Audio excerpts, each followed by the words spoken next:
the spiritual war. Now I, Paul, myself, am pleading with you by the meekness and gentleness of Christ, who in presence I am lowly among you, but being absent am bold toward you. But I beg you that when I am present, I may not be bold with that confidence by which I intend to be bold against some who think of us all as if we walked according to the flesh. For though we walked in the flesh, we do not walk according to the flesh.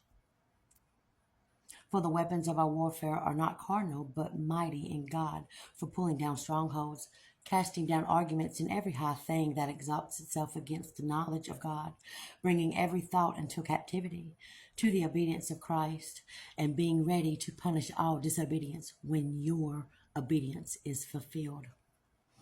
This is going to be in 2 Corinthians 9:10. Okay, so what this is talking about right here is for the chosen ones, the ones who are going through a spiritual war. Okay, we got to keep in mind that we are going through a spiritual war, not a physical one, right? All of these wars that are taking place amongst nations and everything, it's spiritual. It's not physical, and that's where we're messing up. I'm going to say personally for me, this verse right here represents a lot of disobedience that I have been partaking in toward God. And I know that I have a mission, and I know that I have a purpose, and I know what it is. But I am in judgment right now because I've not been obedient to the word, yes, which God has set me down and to be able to do that. Okay, I have been in spiritual war with myself for quite some time, especially, I'm not going to try to add my relationships in it. I'm just going to take blame for it altogether because I should have had strong enough faith and willpower to know that no man should have been able to stop me and lead me astray from what my divine purpose is. And this is what God is saying right here. God is saying until your obedience is fulfilled, you are the one that is being punished, okay, for being disobedient. And when your obedience is fulfilled is when you're able to pick your purpose back up and become a vessel that God works through to punish all disobedience. Okay, so whatever you're going through, whatever hardships you're going through, whatever spiritual wars that you might be facing, and like you're on a good path, and then all of a sudden things are stopped or have turned you away differently, or you've allowed people to do that for you in a way to stray you off of your path right there, put you in a category of being disobedient. Okay, amongst many things that can have you being disobedient. But with that being said, right here, God frequently sends people or sends a particular person ahead of you to prepare for your holy place, to prepare for your paradise home, right? Your new world, your new being.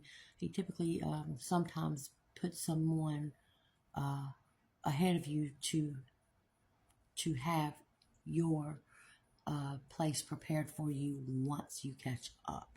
Okay, so it's not necessarily, it's what you can't see, right? It's not necessarily God taking from you.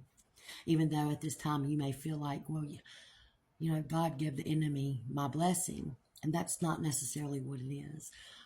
The way that I want to see that, and I prayed on the Spirit, on myself, to make sure that this was correct, and I feel that I am where I'm supposed to be with it, is that even though the enemy doesn't see what they're preparing or why, it's for some, and I do know for me, he's got this one person preparing a kingdom for me that this person is unaware of, because the enemy right now does have my blessing. Okay, and it took me a good while to understand what that meant. Okay, and it's, again, Not necessarily that he's given your blessing away. It's just that you've been obedient and you were expectant of a higher ranking. God has bragged about you, right? All about you in vain to the heavens and set your path, and you strayed away from it, right? Even though the enemy, of course, is not obedient and has strayed away, the enemy probably is very obedient to himself, and so therefore God is using his vessel or her vessel to prepare for you, to prepare your kingdom, your blessings to come. So I am suggesting to myself and to anybody else that this resonates with, you haven't lost your purpose, you haven't lost your blessing, but you must be obedient. Okay, and once you get that down, then as it says, God bringing every thought into captivity, thoughts become things, to the obedience of Christ. You must be obedient to Christ, right? Being ready to punish all disobedience when your obedience is fulfilled. Okay? So right now, as the enemy is preparing for your return, for your blessings, the disobedience within the enemy will be rectified, right? But we can't worry about that. What we have to worry about is that your blessing is on hold right now until your obedience is fulfilled. Again, this is 2 Corinthians 9:10. This is chapter 10, the spiritual war. Thanks.